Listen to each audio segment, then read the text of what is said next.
And at this time, it's for the law enforcement update. Lieutenant Coble, I yield the floor to you. Welcome, sir.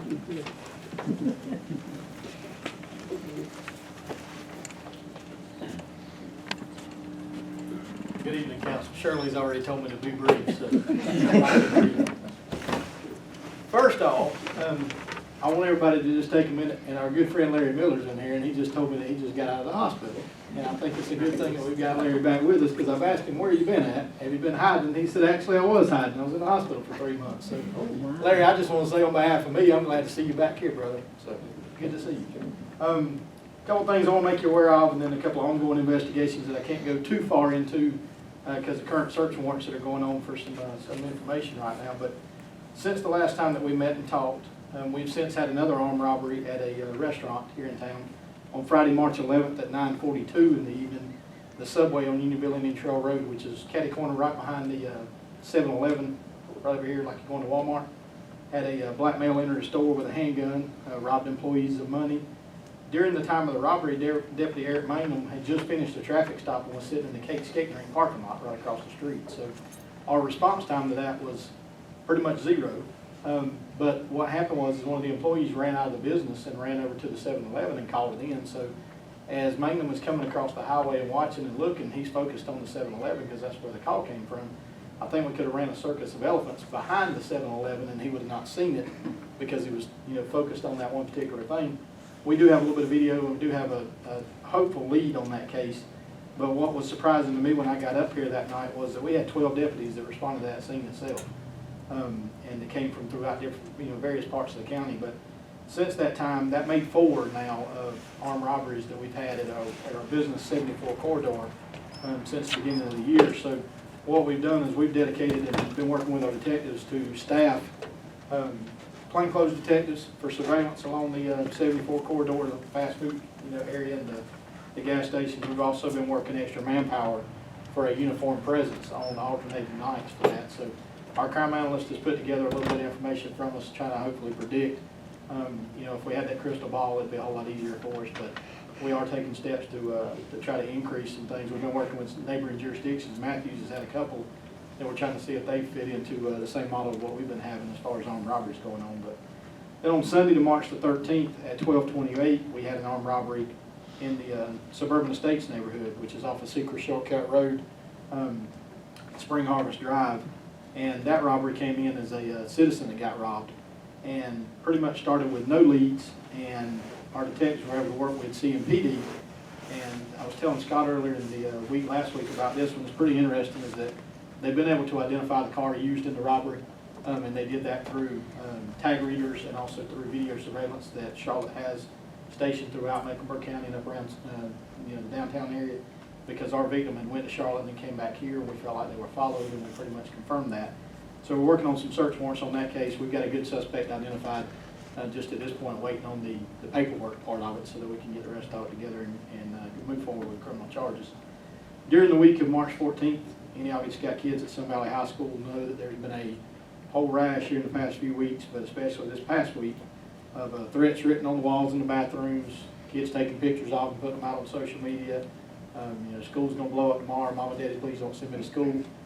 We've been working with the school system.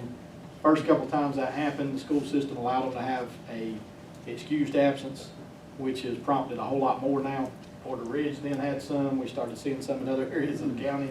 So if you're going to give them a free fishing day for writing something on the bathroom walls, then they're pretty much going to keep doing that. So this past week alone at Sun Valley High School, there were 3 different threats written on bathroom walls, and there were 3 different fires started in the boys' bathrooms. And when I say fire started, I'm not talking a 3-alarm fire, and I'm talking a smoldering roll of toilet paper found, during in between classes and stuff. And so Joseph Whitley's the school resource officer over there, and Joseph has been in some of these meetings before. He used to be one of the Indian Trail contract deputies before he went over there to be the SRO. And I got to give him a pat on the back. We all spent a lot of time over there this past week, dedicating ourselves to being seen by the kids and making sure that they knew that we're liable to be standing around in the bathroom when you come in here on your break. And Joseph was able to work with a lot of video over there and talk to a lot of kids. Developed a 14-year-old male suspect being responsible for the written threats. So that case is moving forward through juvenile justice. And then 17-year-old male was identified for starting all 3 of the fires in the bathroom. So needless to say, those kids aren't going to be there this week. And we hope that that sends a message to the rest of their kids that are over there. We want to finish out the school year. It takes a lot of resources, and it takes puts a lot on the parents, because it leaves you up in the air as to whether or not you want to send your kid to school or not. That school has a pretty large capacity, and a few weeks ago they had a attendance of a little over 200 and something, because the school system pretty much said, if you want to be out today, then we'll give it to you excused, because there was a rumor of a threat going around. And I think we got to move past that and make sure these kids got a good, safe environment over there. So dedicate a lot of time to that. This past Friday, just to throw this out there, I participated in a conference call with Andy Lewitzki, the director. He's the director of toll operations with NCDOT Turnpike Authority. And we reached out to them because if any of you have been driving up around Bonterra, Seeker Shortcut, Unionville Indian Trail Road, you're starting to see it. It's coming. And that big monster is making its way to us. So a lot of these trees are standing today and gone tomorrow. And so we've been already in contact with the Monroe Bypass Constructors, the company that's actually doing the work. So we want to go ahead and start building a relationship from a public safety standpoint with the operators of the road whenever it gets up and going. So we've already had a really good phone conference with them, and we're planning a regional meeting to where they're going to meet with all the public safety entities that will have jurisdiction on the turnpike, and then also talking with them. One of the big things that I'll probably steal their thunder in saying, but I thought this was cool enough to go ahead and share, is that road itself is going to have a brand new wrong-way driver alert system on it, meaning that the cameras and the toll cameras that are put in place will be able to detect the wrong-way driver, and the message boards that will be in place at all the corridors and up and down that road will be able to immediately then alert traffic that, hey, you've got an oncoming driver coming in your lane. And then they automatically send to their regional monitoring center there in Charlotte for NCDOT for their cameras. They send them an alert so that they instantaneously know that there's a wrong-way driver on the toll road. What we're working through and trying to get arranged is for them to go ahead and send that instantaneously to our 911 operations center as well. The best thing that's going on that is the message board, because even by the time I get up and on the toll road to try to get that car intercepted, then the wreck's already happened most likely. And so a lot of those happen at nighttime. Some of them happen from impaired drivers. So we just had a recent one here on 485 over the weekend with a wrong-way driver.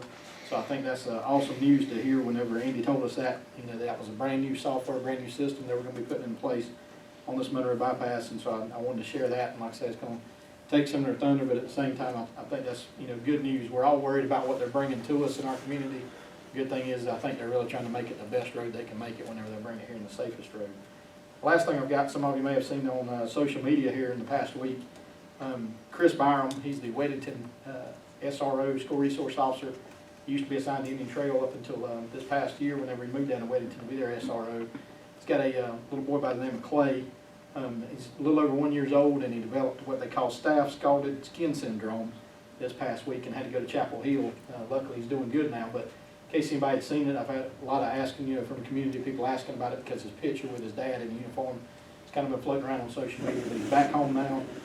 Just got to stay, got an ointment that's got to stay on, pain medications, but to see the pictures of that child a week ago was terrible, because it basically looked like 30-degree burns all over his body and on the insides of his mouth and stuff. So we're glad he's back home and doing well. So, any questions before I sit down and end it? Thank you, guys. Have a good night. Thank you. Thank you.